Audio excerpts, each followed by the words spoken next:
and welcome back to Otaku no Video. As always, thank you very much for joining me for the first part of my primer on Studio Ghibli, a legendary animation studio over there in Japan. Could be over there, I'm not sure.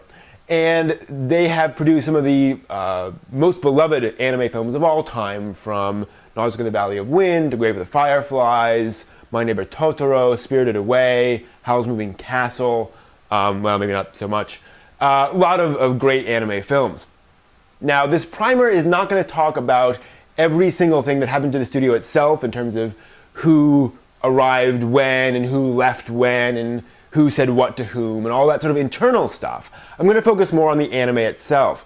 I'm also not going to talk about every single commercial they've produced, they've done a lot of work for various anime studios and on different TV series and so forth as assistants. They brought in and they did some tweening on an episode here and there and helped on this TV show or that TV show. I'm not going to cover all that stuff because that's what all anime studios do.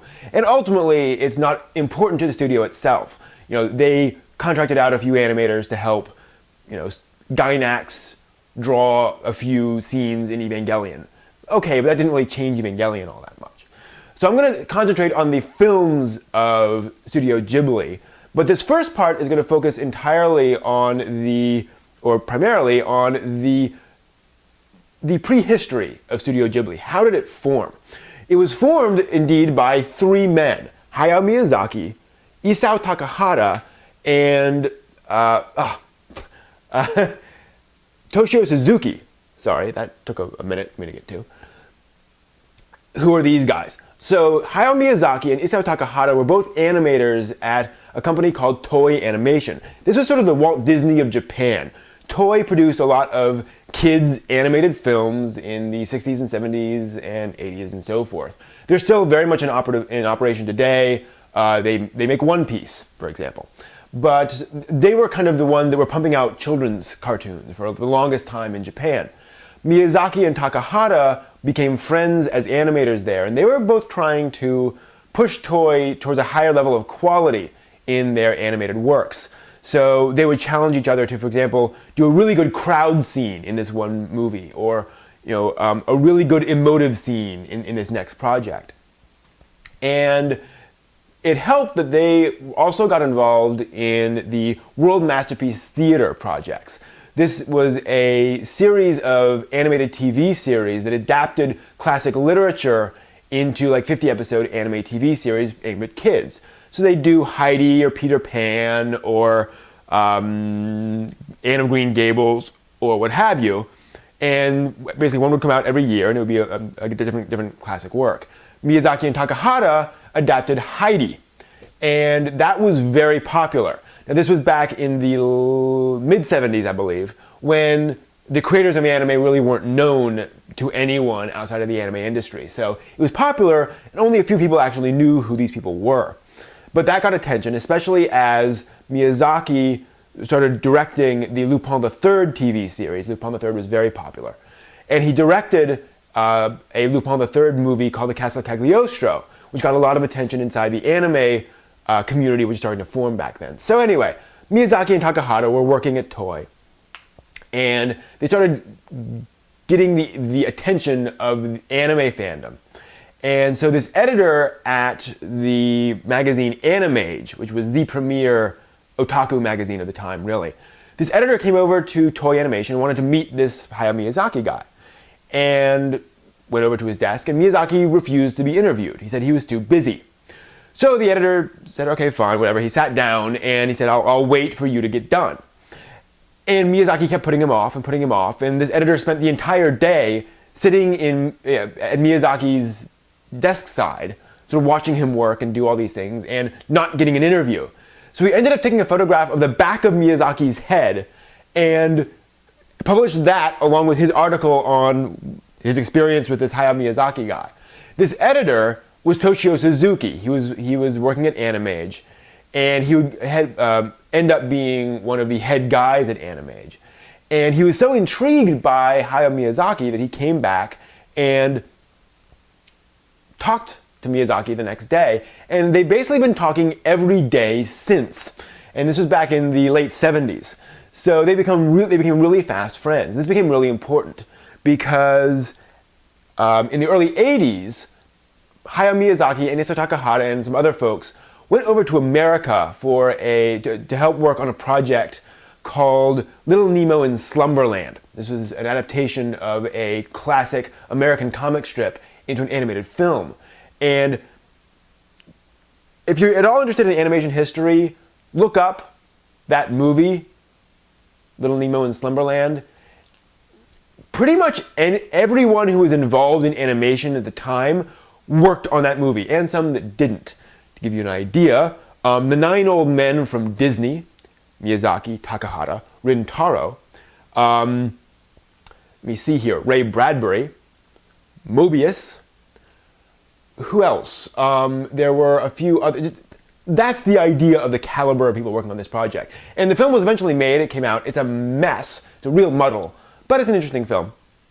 The main problem was that Miyazaki and Takahata, they got involved and everyone was kind of shouting at each other, relatively speaking, and it didn't really come together.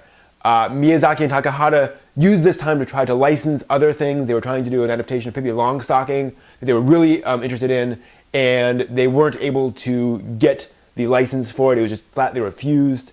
So they came back to Japan kind of dispirited, and Miyazaki wanted to make an original anime work. He wanted to make his first real film. The Castle of Cagliostro, the Lupin III film, was a Lupin III story, and he wanted to do something for himself. The problem was, and he brought in Toshio Suzuki to sort of talk this over, no one was willing to finance an independent animated film that wasn't based on a novel or a manga or something like that. That just wasn't done back then.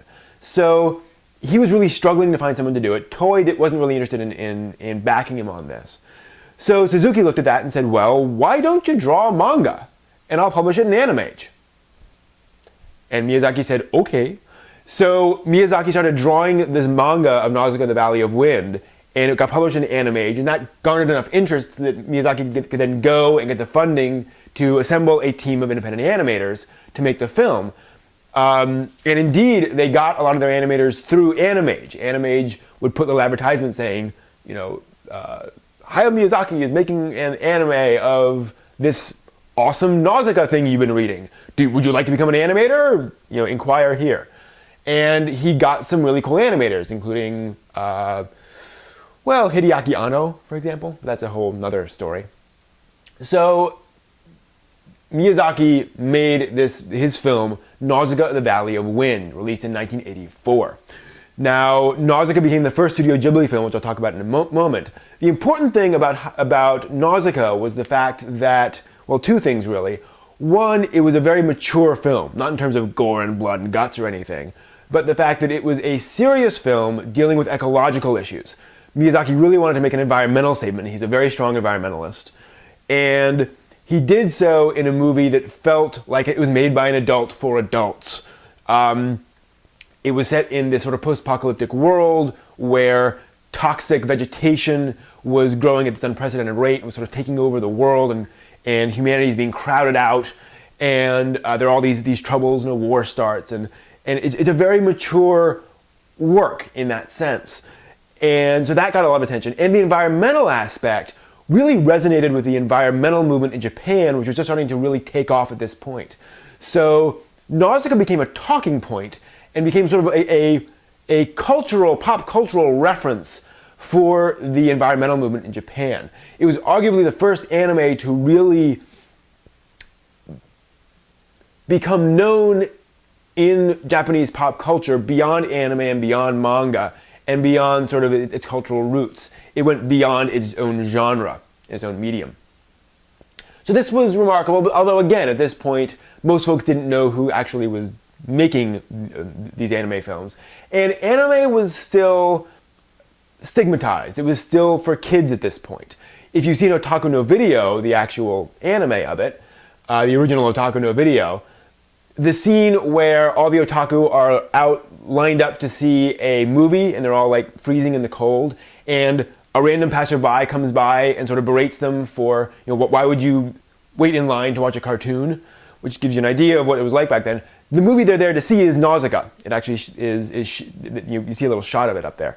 So Nausicaa was this sort of touchstone anime film for culture at large and for the anime medium, because here was an anime film that was original, that had serious social messages, and that felt mature. And this was a very big thing. So in the next part of this primer, I'm going to talk about the first major films from Studio Ghibli, starting with the films after Nausicaa, the Valley of Wind, and the rising star of Hayao Miyazaki and Isao Takahata. So stay tuned.